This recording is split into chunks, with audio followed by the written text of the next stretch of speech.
সকালে আজ উঠে দেখি প্রচুর রোদ। হ্যালো এভরিওয়ান, কেমন আছে সবাই? আশা করি সকলে খুব ভালো আছে। যেহেতু আজ রোদ উঠেছে তাই জন্য লেপ, কাঁথা, বালিশ, কম্বল সবই আজ রোদে দিয়ে। আজ এক বোনু এসেছিল, সেই আজ ঠাকুরের বাসন কোসন সব মেজে। আমি এদিকে ঘর থেকে বারান্দা সব লেপে মুছে সব পরিষ্কার করে স্নান করি। তো আজ গণেশ চতুর্দশী, তাই আজ ভোগ রান্না করছিলাম। আজ ভোগে ছিল খিচুড়ি, পাঁপড়, পায়েস, লুচি।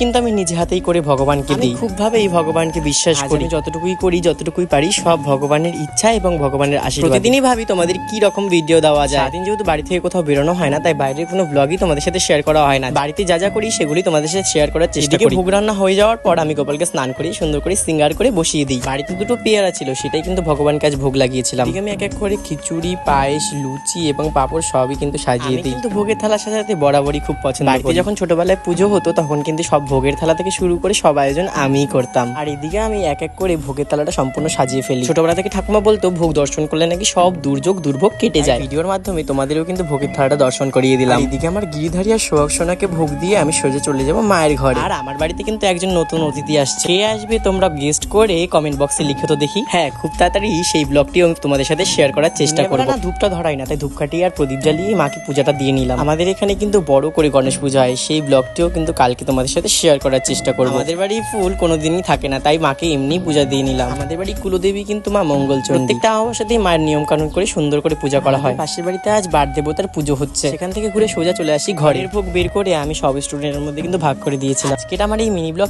তোমাদের কেমন লাগলো অবশ্যই কমেন্ট সেকশনে জানিও কিন্তু। বাই।